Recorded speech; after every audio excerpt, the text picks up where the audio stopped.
fakta yang mengejutkan, Amerika mulai meninggalkan Israel, dan yang membelot justru anak mudanya sendiri. Di saat dukungan politik terus digencarkan, satu tembok besar justru runtuh, bukan di Timur Tengah, tapi di jantung Amerika Serikat. Sebuah survei terbaru di Amerika mengungkap fakta mengejutkan. Untuk pertama kalinya, simpati rakyat Amerika terhadap Israel jatuh ke titik terendah sepanjang sejarah. Insani Biwafo, kalian harus tahu, perubahan ini tidak digerakkan oleh elit politik, bukan pula media besar, melainkan oleh generasi mudanya sendiri. Dalam kelompok usia dari 18 hingga 29 tahun, angka-angka berbicara dengan lantang. Di kalangan pemuda, gerakan America First 40,8% bersimpati kepada Palestina. Hanya 24,2% yang berpihak kepada Israel. Di kalangan pemuda Partai Republik, tren yang sama juga terlihat. 33,4% menyatakan dukungannya kepada Palestina, sementara 27,9% kepada Israel. Dan bila kita melihat keseluruhan Partai Republik yang ada di Amerika, memang generasi tua masih cenderung mendukung Israel. Namun,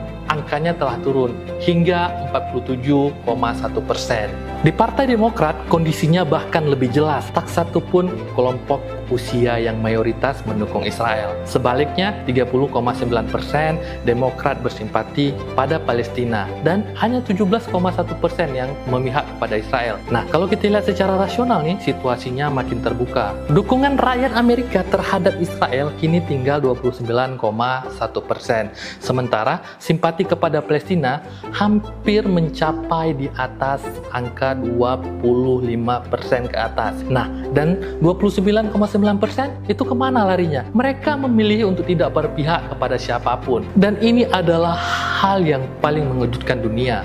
Insana Biwafo, kalian harus tahu, padahal di Oktober 2023, dukungan kepada Israel masih berada di angka 54%. Hari ini, angka itu runtuh ke titik terendah dalam sejarah dunia. Yang paling menggentarkannya lagi, 38,4% warga Amerika kini percaya bahwa apa yang terjadi di Gaza hari ini telah mencapai tingkatan genosida, bahkan tingkatan yang paling tinggi di atas genosida. Di kalangan pemuda Partai Republik usia di bawah 29 tahun, angka itu bahkan menjadi 43,5% saat ini. Artinya, hanya ada satu hal, narasi lama mulai hancur, propaganda perlahan kehilangan daya, dan kebenaran menemukan jalannya. Palestina kini tak lagi berbicara sendiri, kini dunia datang bersuara. Contohnya bisa kita lihat melalui generasi muda Amerika, telah memilih berdiri bukan di sisi kekuasaan, tapi di sisi kemanusiaan. Insani Biwafo, kita selalu tahu kalau sejarah selalu mencatat bukan siapa yang paling kuat, tapi siapa yang bisa berdiri di sisi yang benar.